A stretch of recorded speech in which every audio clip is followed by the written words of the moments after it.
Welcome to the Long Thread podcast about spinning, stitching, and weaving by hand. The podcast is presented by Long Thread Media, publishers of Spin-Off, Handwoven, Piecework, and Little Looms magazines. Find us online at longthreadmedia.com. This episode is sponsored by handweaving.net, the comprehensive weaving website with more than 75,000 historic and modern weaving drafts, documents, and powerful digital tools that put creativity in your hands. Now it's simple to design, color, update, and save your drafts. Handweaving.net's mission is to preserve the rich heritage of handweaving and pass it down to you. Visit handweaving.net and sign up for a subscription today. This episode is sponsored by Trainway Silks. You'll find the largest variety of silk spinning fibers, silk yarn, and silk threads and ribbons at trainwaysilks.com. Choose from a rainbow of hand-dyed colors. Love natural? Their array of wild silk and silk blends provide choices beyond white. Trainway Silks, where superior quality and customer service are guaranteed. I'm your host, Long Thread Media co-founder Ann Merrow. Since Jeanne Carver and her husband, Dan, bought the historic Imperial Stock Ranch over 30 years ago, they have viewed stewardship of the land as an essential part of raising sheep and cattle. Jeanne recently founded the Shaniko Wool Company. Jeanne, thanks so much for being here. Well, thank you for inviting me. I'm so excited to reconnect with you and the other folks at Long Thread Media. It's like a reconnecting to family. And I know that you are out there on your ranch in Eastern Oregon, and that really is such a grounding space for you. Can you tell me what's there on the ranch? Wow. Yeah, it's a timeless place. It's a great reminder that we're temporary stewards, that this place, the land itself, it goes on, and regardless of which humans are there for the time being, it's greater than us. You know, it's a reminder that there are things greater than us, and that our work is to do the best job we can while we're here, while it's our turn. So I'm on the Imperial Stock Ranch, and this is our 151st year of continuous operation. It's one of those American stories of the trail west and the covered wagons, and a young man who ended up coming here to start his dream, lived in a cave 2 miles north of where I'm sitting, established his homestead claim in 1871. He had been born on the Oregon Trail in that wagon, and eventually built his empire, which was based on sheep production and wool, and also cattle and farming. So this ranch has done hay and grain production and cattle and sheep raising throughout its 150 plus years. So I'm on the Columbia Basin Plateau. We're south of the Columbia River quite a ways, but it's this high desert landscape with rim rocks and great grasslands and an unbelievable water in what appears to be an open high desert landscape. It's amazing how much water is here, and wildlife, elk, deer, antelope, upland game birds, even bear. Most people don't think of bear here, but it's a very rich landscape that if you're flying by on a highway, you might not realize. But when you take the time to walk the canyons and the rims and get into the bottoms, it's an amazing landscape. So I'm here, and we're carrying on with all of those production areas, just as the people before us have for a century and a half. I had heard the name Shaniko before when I came out to visit you once. So when I first started seeing the name Shaniko a few years ago, I thought maybe it was connected with that place. And now I've learned that you are connected with Shaniko Wool Company. Can you tell me what Shaniko Wool and what Shaniko Wool Company are? Oh, I'd love to. This is a really fun time in my life. You know, so we had our own family ranching operation, which is still going on, and wool was an important harvest. And it's been the core of human textiles for over 10,000 years. So it's a really important fiber, and that's no accident. It's truly a miracle fiber. And so that was our heritage, and we were carrying on as ranchers. And then, you know, you must sell what you harvest in order to continue on. And it also provides, you know, for human survival. So having fiber for apparel and textiles is really important. But in 1999, we attempted to sell our wool as we had for 130 years from here almost. and found that we could know all of our regional facilities to take that wool in and manufacture it to goods in textiles was closing and going offshore. And it was a devastating time in America's history of textiles. And today we live with less than 10% of the infrastructure remaining in the United States for manufacturing our own apparel and textiles. So we couldn't sell the wool, and it sent us down a new road, which was to take our own harvest to market. That's another story. I worked that for almost 2 decades, and then stepped away from that business, sold that business in order to become my husband's caregiver. And we were on a really difficult journey there with a degenerative disease. And so I went to the sidelines. But we had always had a history with Oregon's most famous ghost town, which is 12 miles from where I'm sitting at our ranch headquarters. And it's the ghost town of Shaniko, which is Shaniko. Shaniko was a railhead when the Columbia Southern Railway, built a spur off the Columbia River into the interior of Oregon to get closer to where things like food and fiber are raised, and then they must make their way to the markets. From the earliest times, the railhead becomes a commerce center, and in fact, Shaniko became the second leading center of commerce in the state of Oregon. And it was the wool shipping capital of the world in 1901. So when you go there, still, a few people lived there, but of course it died as a commerce center. After about 15 to 20 years, began its decline as they built the railroad on. It was no longer a railhead.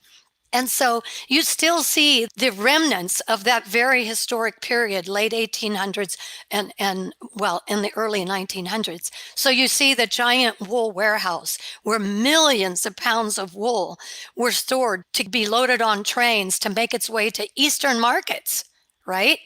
And it's just a great place. The old Columbia Southern Hotel is still there, and remnants of the jail, and a former really exciting era in this region's history.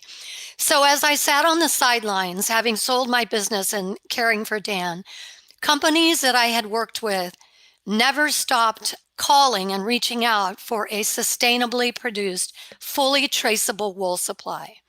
And I should add one other thing. In 2015, at the request of a brand partner in the apparel industry that I was working with, they asked us to be part of a third-party audited program to ensure our land stewardship and our animal husbandry. This was a growing concern in the markets, both in craft, apparel, and all textiles, that just as in food, where we want to know where it came from and more so, how is it produced? How are the animals treated? How is the land cared for? This became, first, it was important in the food sector, but it's moved into the textile sector as well. And so at the request of this brand, we became involved in a new standard that was being developed called the Responsible Wool Standard, developed by Textile Exchange. That is a global nonprofit headquartered in the U.S., by the way. Their whole mission is to improve the sustainability of the textile industry around the globe. And they focus particularly on the fibers. So they built a set of standards, and one of those was the Responsible Wool Standard. So at the request of this brand, we became a pilot audit site in 2015 and 16 in the final stages of the development of the standard. And then when the standard was launched in 16, we became the first ranch, our family ranch, certified to the Responsible Wool Standard in the world. So here I was, a Responsible Wool Standard agricultural facility producing wool, but we were now on the sidelines. And the brands kept calling, and this was a growing request. So with my husband's support, I figured I would bring a new company that would not make products, would not make yarn, would not have wholesale accounts, trade shows, and all that goes with having a yarn business and a apparel business, but that I would just bring a supply of certified wool that met these global benchmarks, leading benchmarks for land stewardship and animal husbandry. And so that was how we launched Shaniko Wool, because Shaniko Wool Company is not just our story. It's a much bigger story. It's the story of all the families that join me. And today that's 9 family ranches in the West that in this region who meet these standards and are under the umbrella of Shaniko Wool Company. And I chose that name because it represents that greater story. It also represents the history because it's a historical place. It represents the history of really wool in our whole history, the importance of it, and sheep, what they've done for humankind and their importance on the land by the creator, their impacts, their contribution to healthy landscapes. And it honors that regional system, those local regional systems of collecting the wool and the warehouses, which are still critical today. I have 3 regional Western wool warehouses today who are under RWS certification, where the ranch's wool comes to those warehouses, important pieces of the supply chain. We need them. They weigh it, they receive it, they core test it, they help establish price. And then they are the first step in assuring full traceability and content claim for certified wool in everything from yarn to fabric to finished goods. They are very important. So the Shaniko Wool Company story is a bigger story than our family ranch. It's the story of a region, of a system, and all the pieces that are important to bringing a traceable and intimate connection for the consumer to the origins of the product they have in their hands, especially like knitters and crocheters and hand weavers who are taking that and converting that sunlight energy and that fiber into those beautiful handmade treasures. So Shaniko is a combined story of a regional effort to bring a traceable and truly sustainable and actually regenerative wool to the market. So the first time I heard about Shaniko was when I bought some yarn that included 50% Shaniko wool in it. And I thought, is this a breed?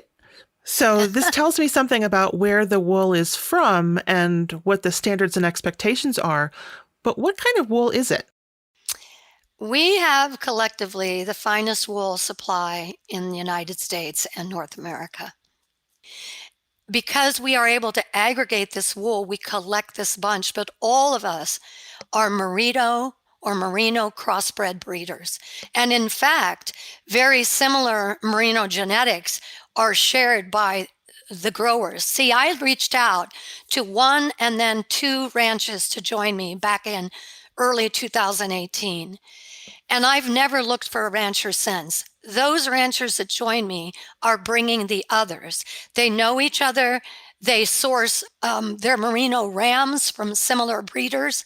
And so collectively, we not only have a large scale of this fine merino wool, which is very versatile, has many applications, but we also have very similarity in the breeding and genetics, which means that it really, there's a feel, there's a terroir, the word for, it's applied to wine. I'm not sure how you say that, Anne, but it's terroir.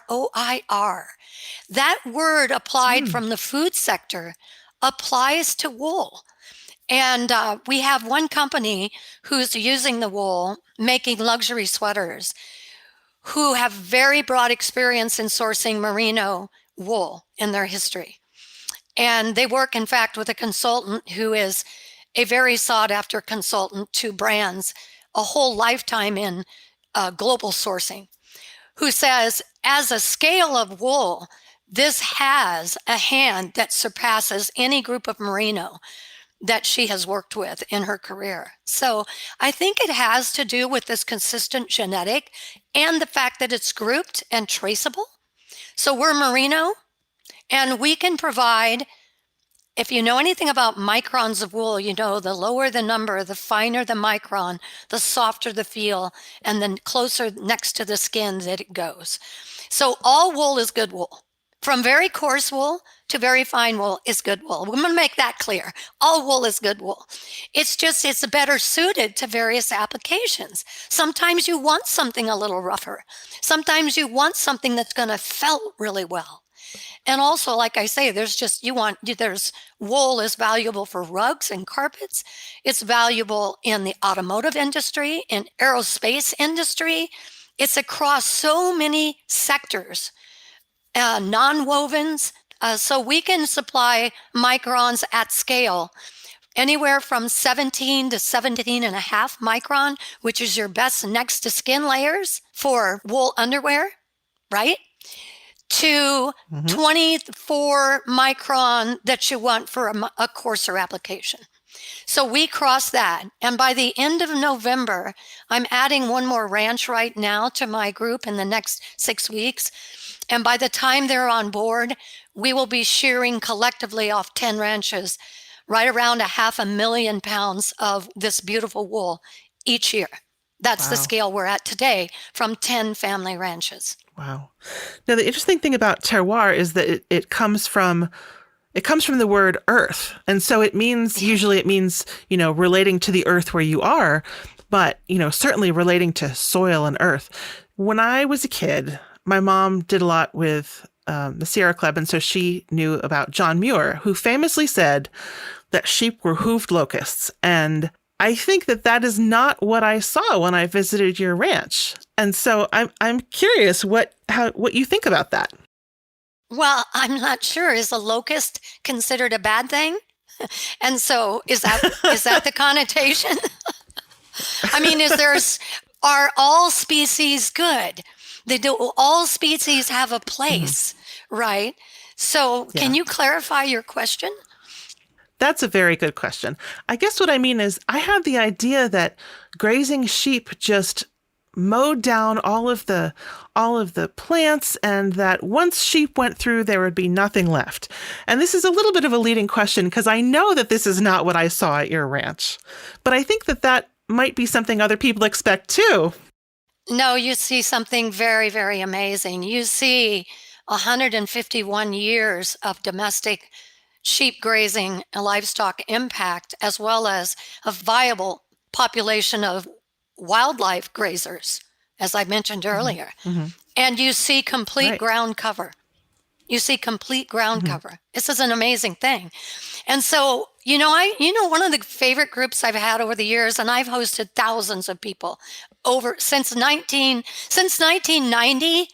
In the late 80s, we developed a conservation management plan that would guide us.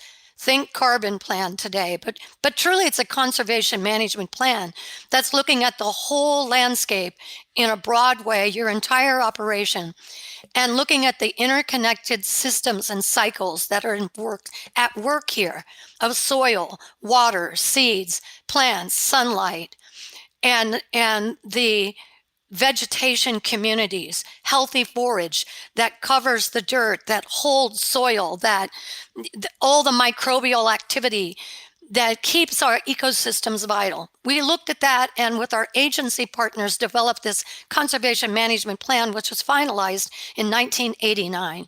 And that's been our guide from there forward.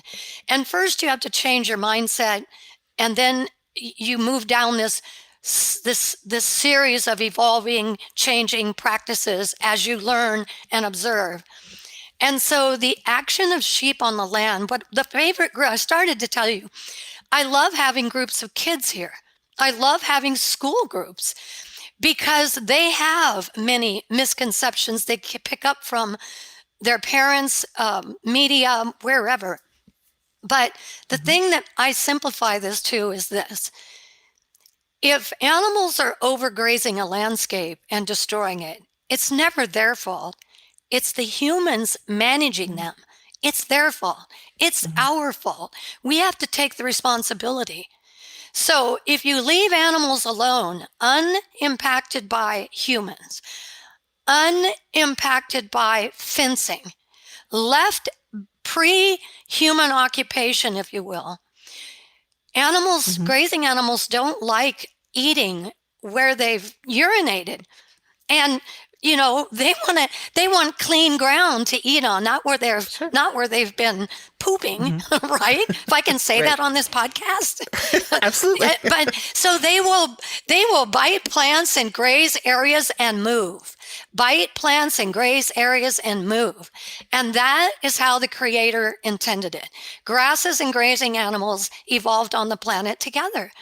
And so as we humans come along and take over the stewardship and nurturing of those animals and these landscapes, we need to pay attention, and we need to make sure that we don't force them to stay in the same place too long, or come back too often, too soon, or put too many on this stretch of land more than it can handle, and destroy those vegetation communities, which is how you see it's mowed off. Now you see dirt and dust.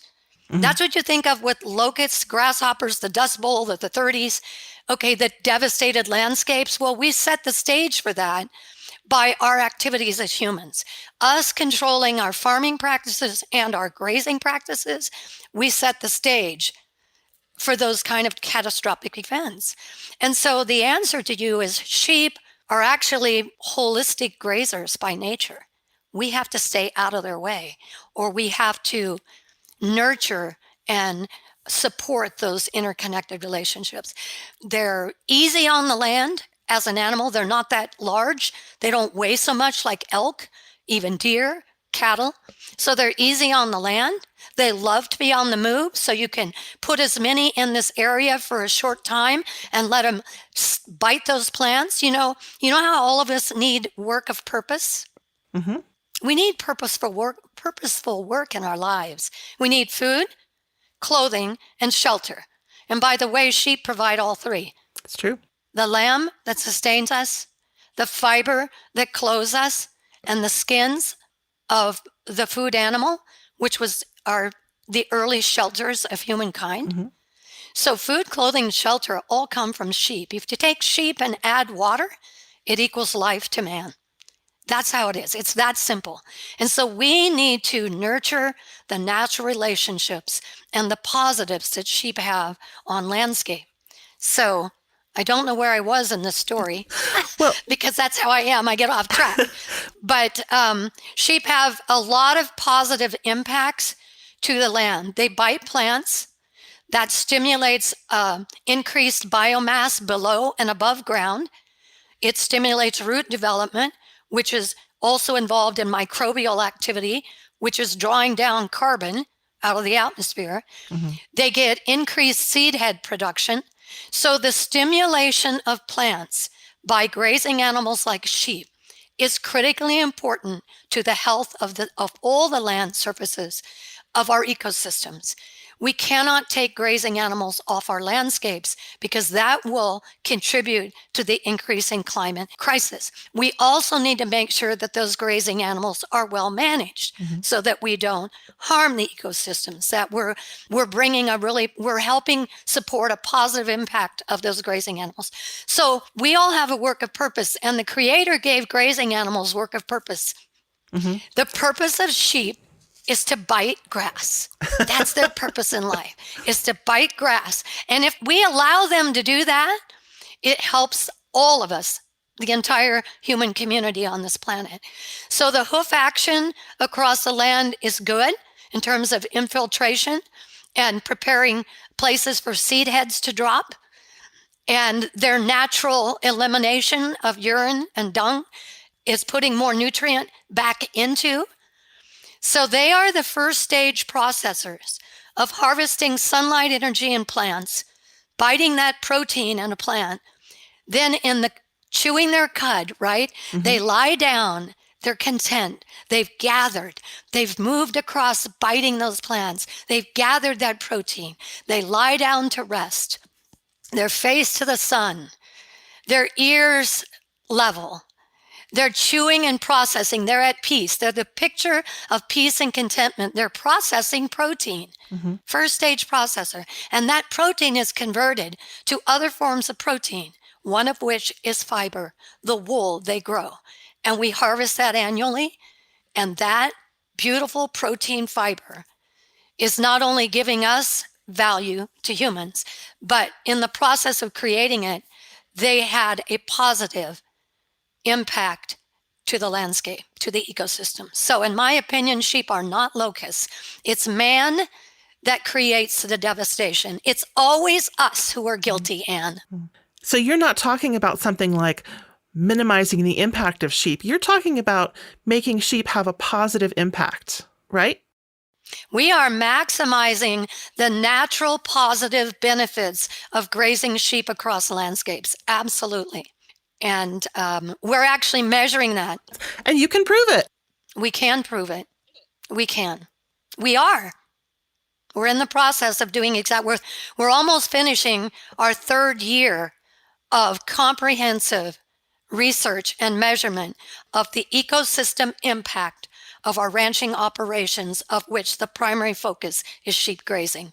So tell me about that project to evaluate, demonstrate the impact of these ranches on carbon and on the climate. That's a great question, and thank you for asking. I was motivated to do this. It's just the next step in a logical series for us that began in the late 80s, when one of the wake-up calls for us was, we work with a lot of agency partners, and our fish and wildlife partners do a lot of counts of other species populations. Mm-hmm. In 1990, only 2 salmon returned home to spawn in a creek that is born on our ranch. We have the first 15 miles of a major tributary to the wild and scenic Deschutes River. And it was historically a salmon spawning ground, a significant one, and a significant fishery for salmon. In 1990, 2 came home to spawn, and it was a huge wake-up call. It was a motivation for us, our neighbors, and our agency partners to say, how do we change this? And so we hope that one day we would see that population increase. We hoped, but you don't know. But we were now implementing this broad conservation plan, over 50 square miles of land that we control, with the first 15 miles of that creek on us. And I will tell you that 20 years later, record numbers of salmon were returning to that same creek. This is huge. And so that was going on long before I got into the fiber journey. That never started for me until 1999, when we couldn't sell wool. So then I naturally and instinctively tied our fiber to our story of resource management and our heritage. Great. That worked for me. Then when I joined the RWS movement, it was to have the credibility of having a third-party certifier come in annually and inspect our land stewardship and our animal husbandry, and also today our worker welfare. It's a one welfare standard: the land, animals, and the people who tend both. Care of land, care of animals, care of our workers. Okay, so even with that, Anne, in 2019 in the winter, a brand challenged me. In spite of our observations, our agency testimonies, our RWS certification, somebody still says to me, yes, but as you raise sheep and bring wool to market, are you destroying the soil and the land? It's this concept that us in agriculture are just bad guys. We ruin the soil, we pollute the waters, and all we do is put methane in the atmosphere. We are just bad guys. And it's really difficult to face that on an ongoing basis, knowing that that's not the truth. But you know what? No one ever actually measured what we did. We could see indicator species changing, but we didn't have hard data. So I found the right scientists to join me, and that challenge was a motivation to finally measure the impacts, the total impacts of our ranches. So I now have 3 PhD range scientists on this project. I also have additional consultants that are GIS soil scientists at the highest level of our NRCS partners, Natural Resource Conservation Service. We are working with a collective group of research scientists with peer review and third-party verification of our research model, our sampling protocols, our data, and our findings. So we had 2 goals. The first one was, let's determine the net carbon budget of our ranching operations. At the end of a year, just as you and I, all of us work and we spend money Let's take it to money for a moment. Our economic capital. At the end of the year, did we put a little more money in the bank? Or did we put a little more into our debt load? It's the same way with the environment.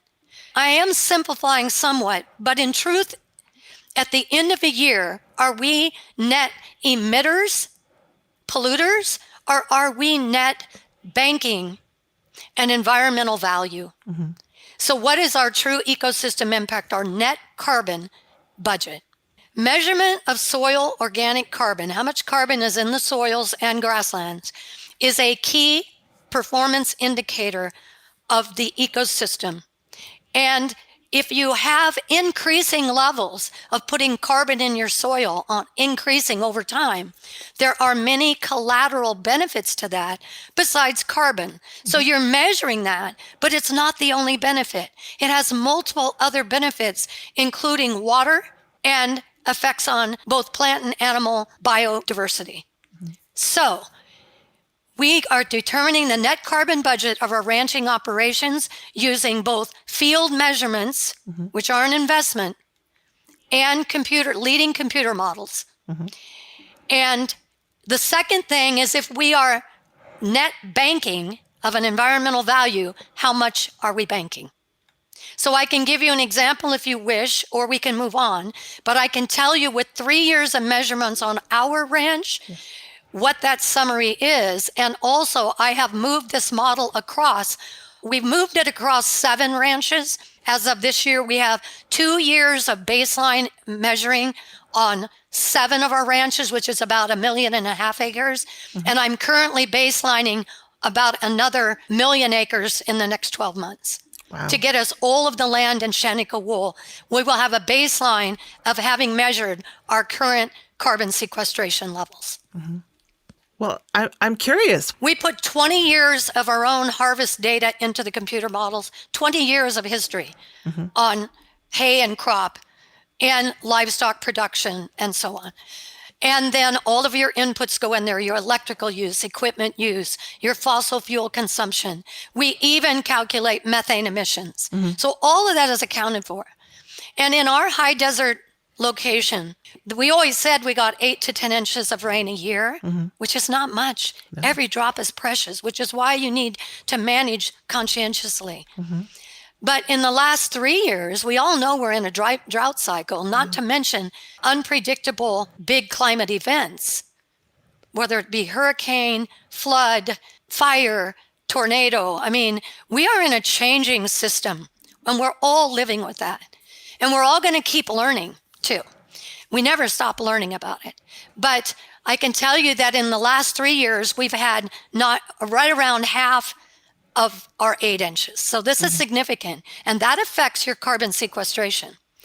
Anyway, there was some concern on the part of the scientists that we were going to be measuring with those kind of low rainfall numbers, but we needed to begin. So let's just do it.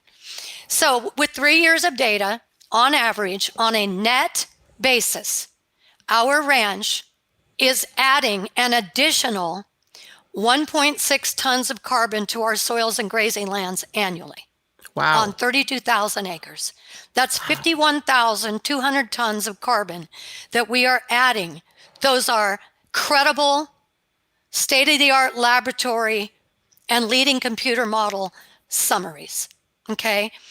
And that equates to, what does that mean? How much is a ton of carbon in the soil mean that you added this year on a net basis? It means that we drew down approximately 187,000 tons of CO2 out of the atmosphere.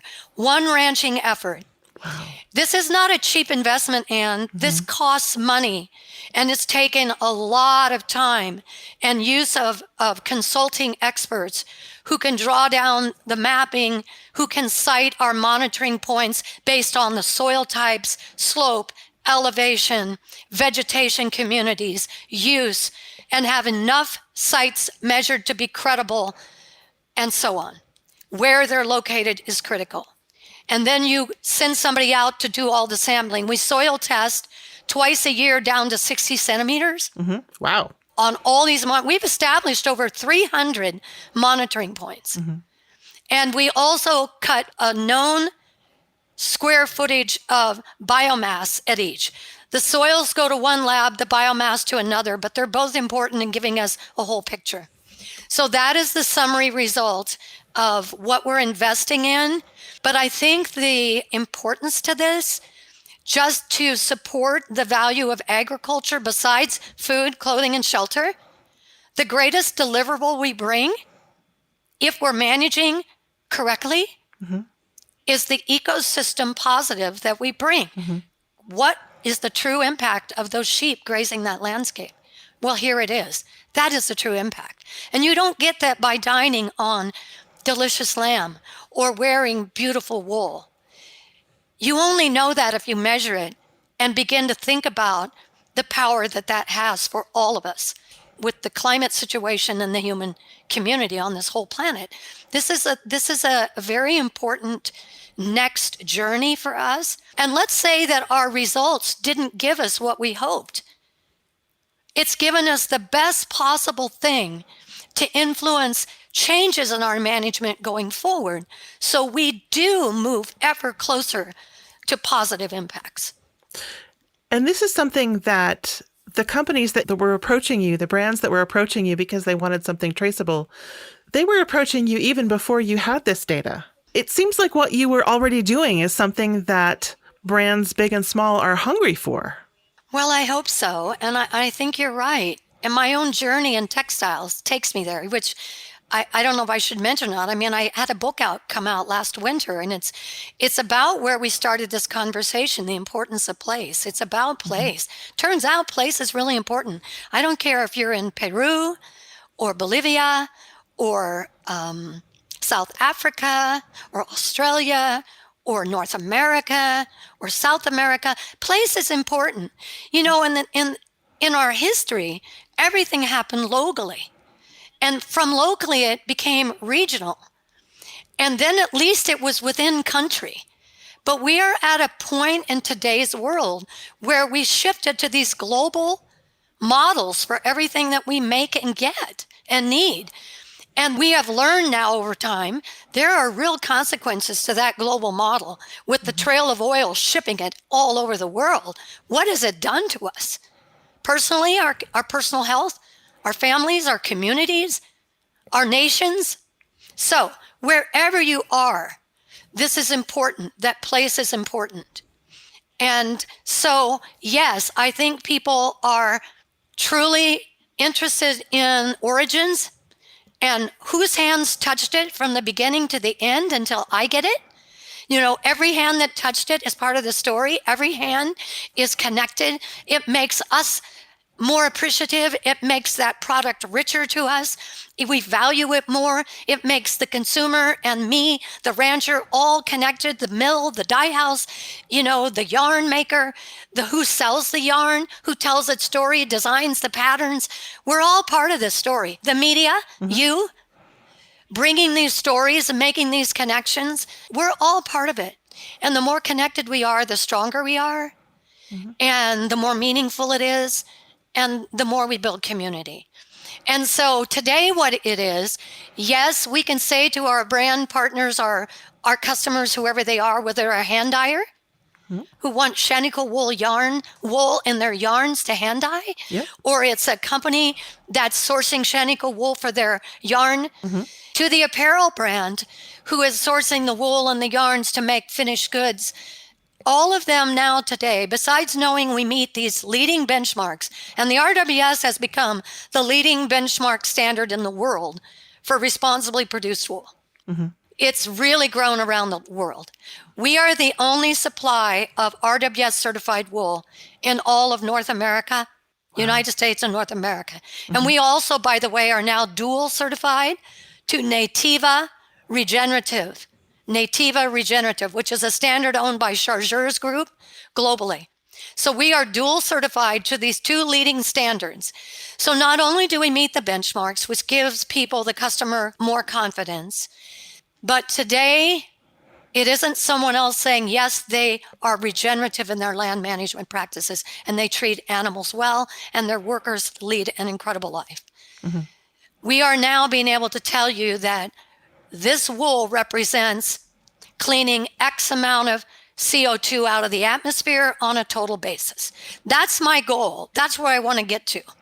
And in fact, my goal is that one day, companies who want to take themselves to net zero can source verified, measured, quality carbon sequestration credits from the same group of ranchers from which they source the beautiful fiber.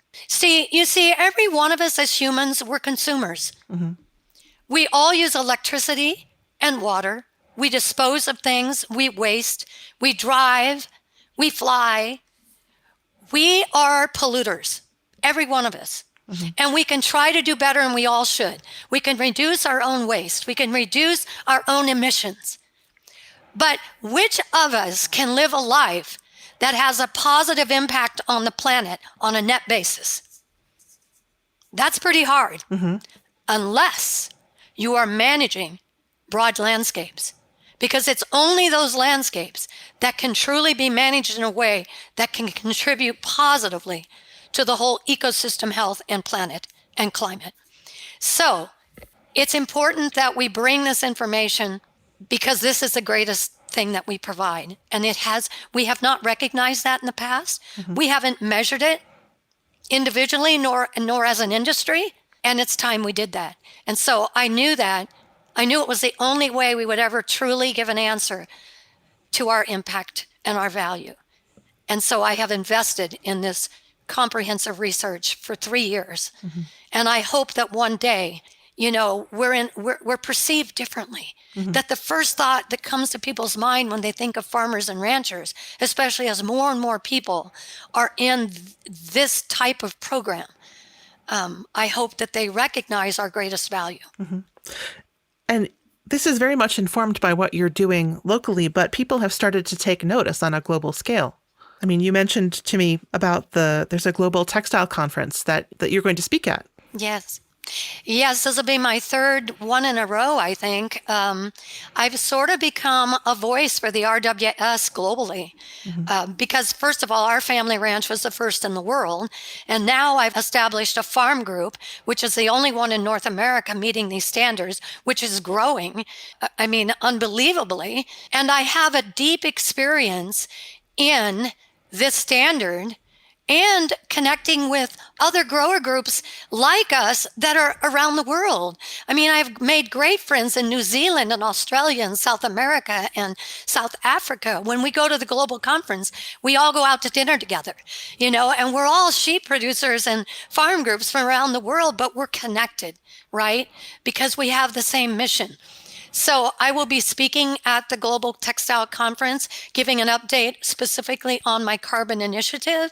And then I just learned this morning that one of my ranchers in my Shaniko group is going to be on the program also in a different session to talk about the coexistence of species. And our non-lethal approaches to predator issues around sheep raising, because we know that predators happen to think that lamb is delicious too. And so they will kill your sheep and dine on them. And we have a lot of predators, coyotes, mountain lions, bears, you name it, they're dining on other animals. That's nature. Mm-hmm. That's how nature works. So what we have is a pretty successful non-lethal approach to predator issues, which is the use of livestock protection dogs, which are phenomenal animals in their own right, mm-hmm. with a purpose, as we all have in life, a purpose. And so what it speaks to is the coexistence of species, mm-hmm. as we are sheep raisers, how we deal with the issue around animals who would attack sheep, and how we protect and deter that through the use of another species of animal works really well with sheep production. And so that's another topic that we will address under this responsible wool standard is our interest in supporting biodiversity, not just in plant communities, but animal communities. And how do we address that? And what are we doing to do that in a way that is, allowing coexistence? You have these impressive results, and yet it also seems to be kind of instinctive for you that a lot of these choices that you're making, the way you speak about it, it seems like that's just the natural, logical choice. Well, I learn from people. I watch. And my husband, who passed away a little over a year ago, I watched him manage these relationships and natural resources for decades. I watched him, when nobody else was doing it, convert almost 4,000 acres of dry land farm ground to no-till. Park the plow and say, we will never plow again. In the mid-90s. Nobody in our area was doing that. That's not how you did it. But he said, I don't ever want to see bare soil again. I will always want our soil covered. I want to never see erosion. I don't want to see any water run off our land except in an existing creek or stream and under control. I don't want to give invaders plant species an opportunity to take hold. I want to encourage diverse quality plants to be healthy and vital to discourage invader species. And it's a whole host that goes on. I want to see more forage for our animals and wildlife. I want to see more wildlife. I want to see better water in better locations, more of it, and in better quality. And so everything he did with implementing this broad grazing management plan and off-stream water developments, capturing what God gives us and holding and storing and safely releasing the way the beavers used to do. The beavers have now come home. Beavers. And they've been gone. Yeah. We created a habitat that returned the beavers on their own. Okay, so now I'm trying to remember what your question was, but what I'm saying is I watched him do this. And then I admired him so much. And when we went down the RWS road, it was because he said, well, we don't have any reason not to do this. We have every reason to do it. This looks like an opportunity to me, not something to be afraid of. Let's do it. And so we did. But each time you're challenged, it takes you to the next level. So all this measurement is a continuation of the logical steps we've made to ensure natural resource health, which ensures not only our future on this land here, but it ensures our collective future. And it's the next logical step to continuing his legacy. And that's why it's the greatest investment I can make, is because it is a continuation of his legacy. And it's being done amongst my whole group of farm group. Everybody that joins me, we will do this research. Because we are not the only people. There are a lot of people out there and different groups of people working on improving land stewardship and concerned about carbon and increasing in farming and ranching in ways that improve carbon sequestration. Our government is getting very involved in supporting us as farmers and ranchers and stewards of bigger landscapes, our foresters on this issue. This is not, we are not alone. We're just one sample. We're just one example. This is just my effort. And, but there are many, many ranchers besides us that have been working on these issues for a long, long time. This isn't new. This is not new. But it is, sometimes some new terminology comes to play.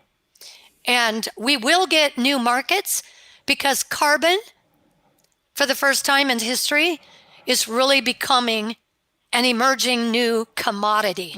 Carbon's now a commodity. And people will be trying to figure out how to engage with that.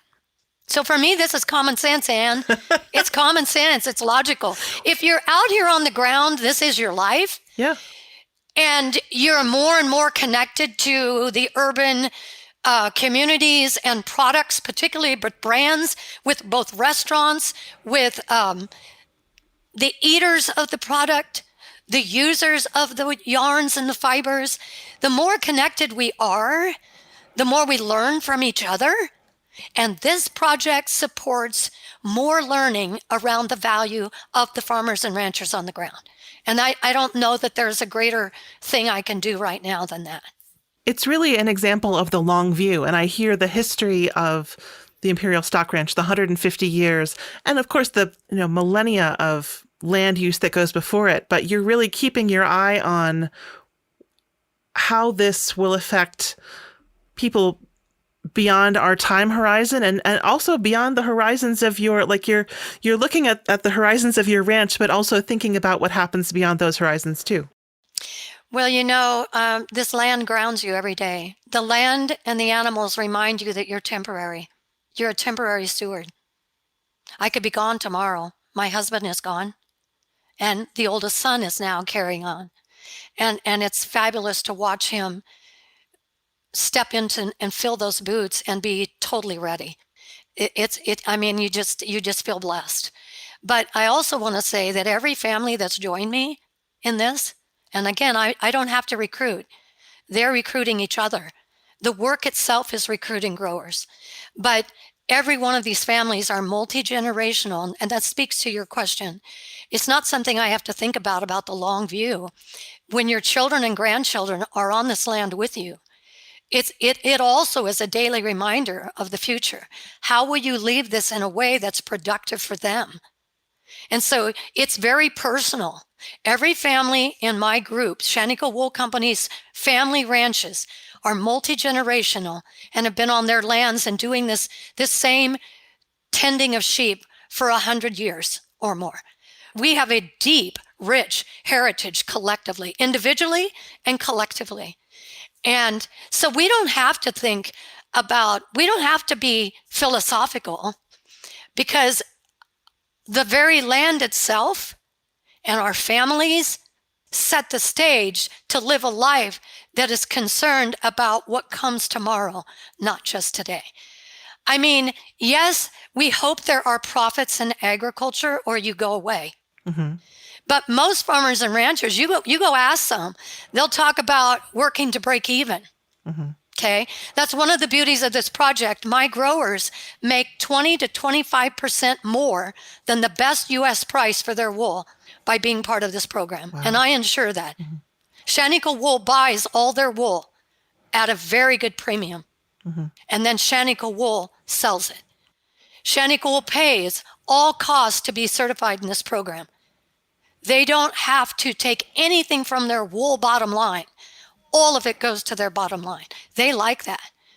And we also stand to benefit in future ways based on the research that I'm investing in right now. Mm-hmm. So I'm investing in this research.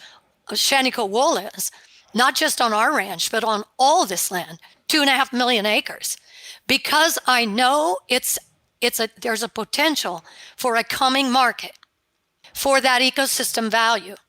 And if our apparel brand partners happen to join that effort, mm-hmm. they have the potential, as I think I said earlier, to not only take the wool into the beautiful product and know the people that bring it and what's happening on the ground.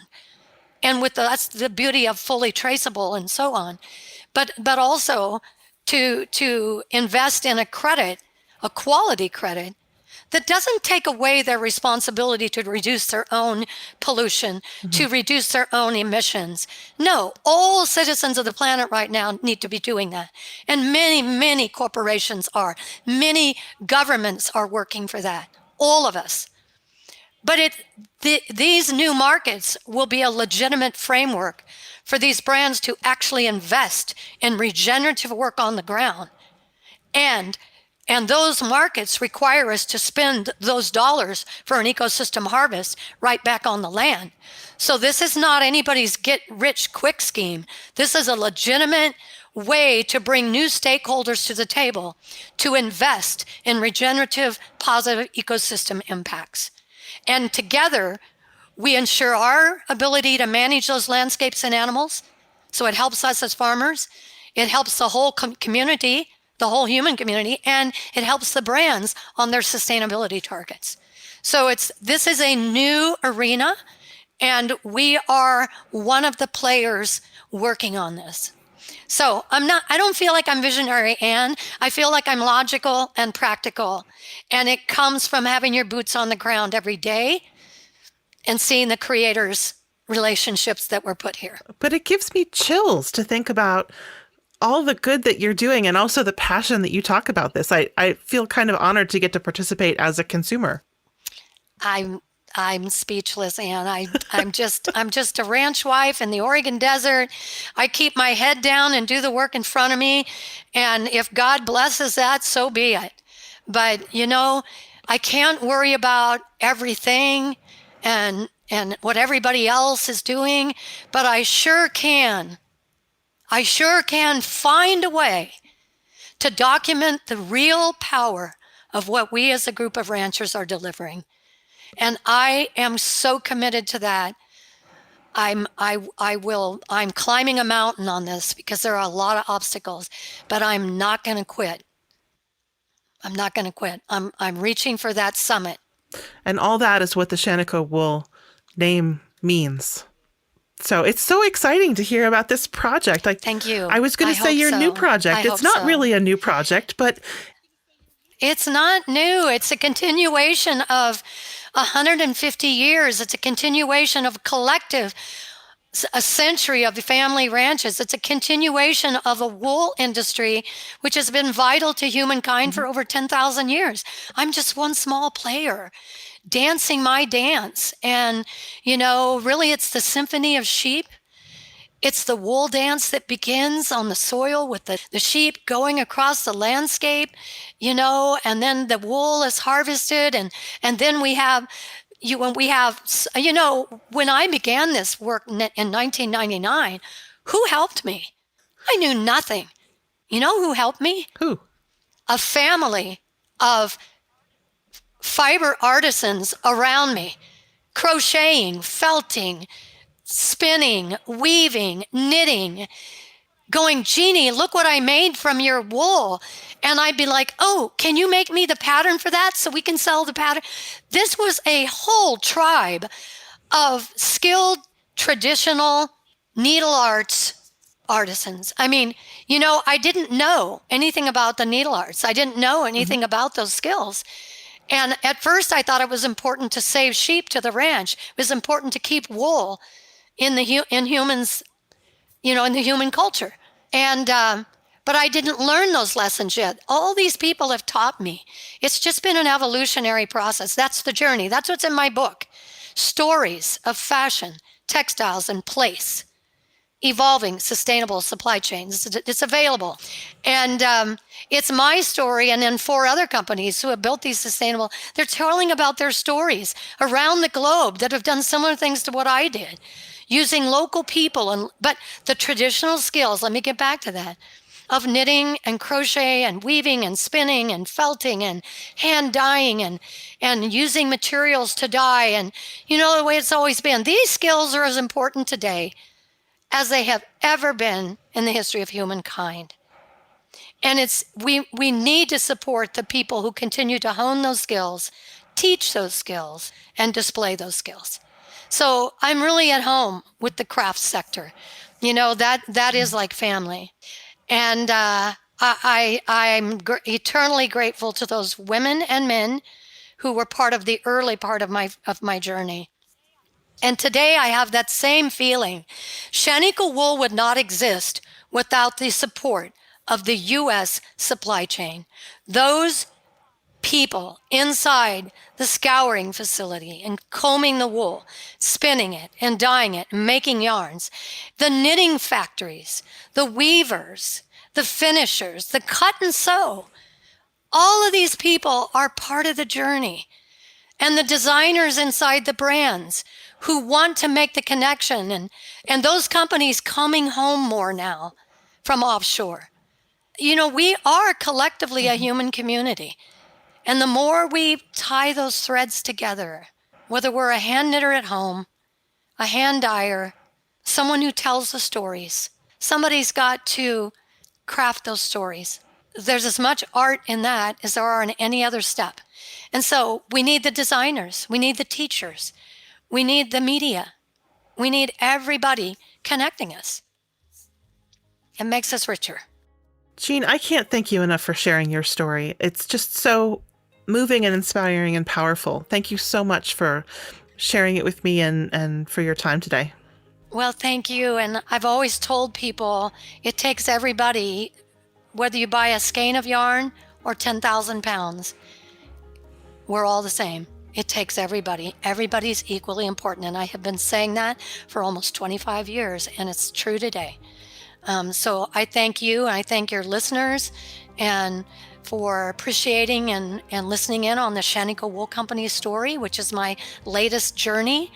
And I'm just going to keep climbing my mountain and carrying on the work that Dan inspired in me, and that our children are carrying on today.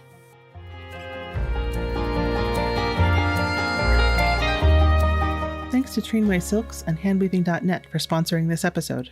Thank you for listening to the Long Thread Podcast. If you've enjoyed this episode, please rate the show and leave us a comment on Apple Podcasts or your favorite podcast platform. Thanks again.